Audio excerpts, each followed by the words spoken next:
Hi guys, welcome to this episode of the Crypto Chiefs Crypto Trade Master Series, where we're going to be focusing on support and resistance levels, mainly looking at horizontal support and resistance today, which for me is one of the first concepts you need to learn in crypto trading, but it's one of the most effective, and once you get your head around it, it's probably the one that I use the most in my personal trade setups.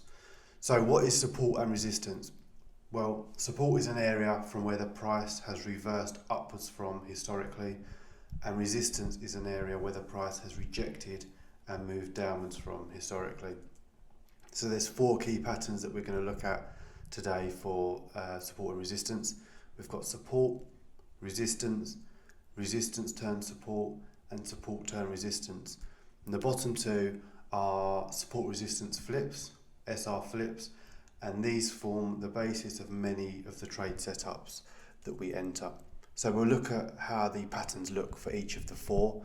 So support, first of all, we've got this orange line here which is showing the support because we saw a strong sell down here, the price reversed from that area, and then we can then see it has bounced from there a couple of times since. So we can say this orange line is an area of support.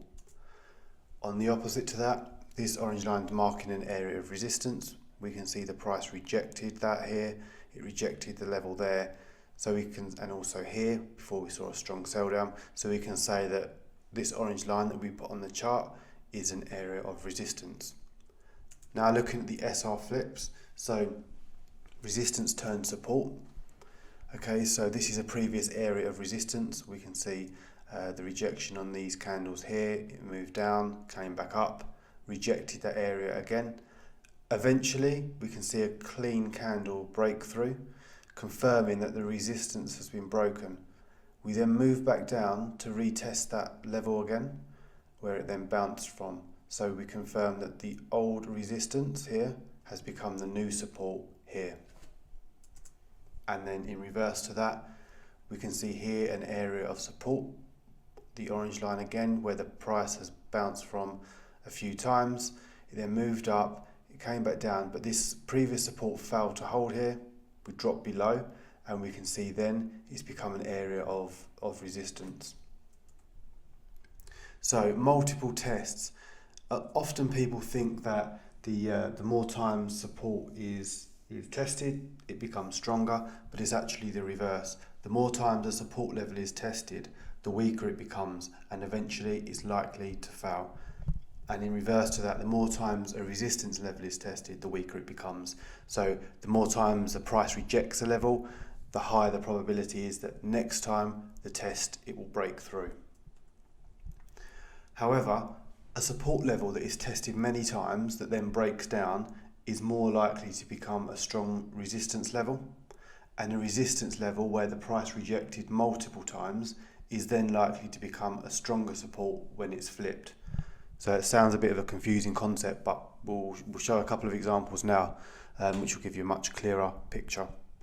So here we've seen an area where there's multiple resistance tests. So lots of candles where this line, it failed.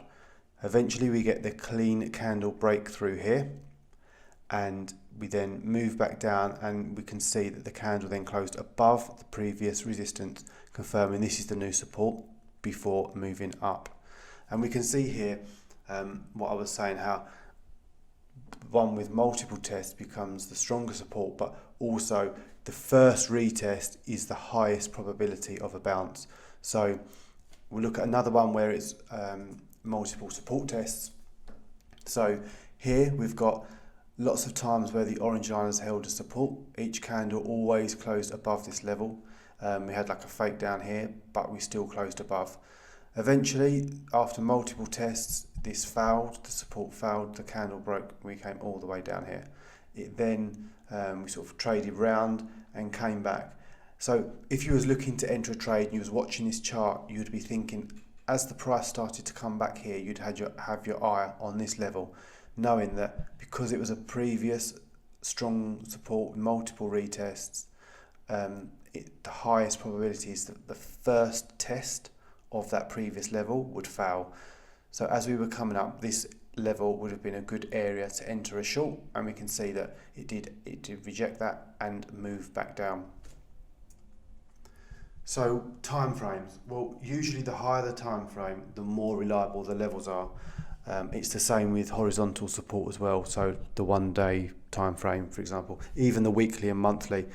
But it's important to remember that using a higher time frame will mean that clear setups are less regular, because you need to wait for the full candle closes to confirm a breakthrough or a breakdown and a flip. Personally, I use the 4 hour, 2 hour and 1 hour charts most often for support and resistance confirmations. So the key points to take away from this is the 4 types of horizontal resistance patterns: support, resistance, support turn resistance, and resistance turn support. The fact that the more taps on resistance and support, the weaker it becomes. The first retest on an SR flip has the highest probability of confirming the flip. And this is also easy to use alongside other levels such as fib and EMAs. So a good tip is to find your support and resistance levels by using a horizontal line on your chart, and then you can add a fib retracement, also EMA levels, indicators, and see if any of the support levels that you've drawn match up with a fib level or EMA, and that would then give you a higher degree of confidence that that is a stronger support. So thanks for watching today, guys. Hope you found this useful. If you'd like to join our group, we've got a Telegram group where we give weekly education and also signals as well that can be joined. I'll leave that in the description below. But I'll see you on the next video.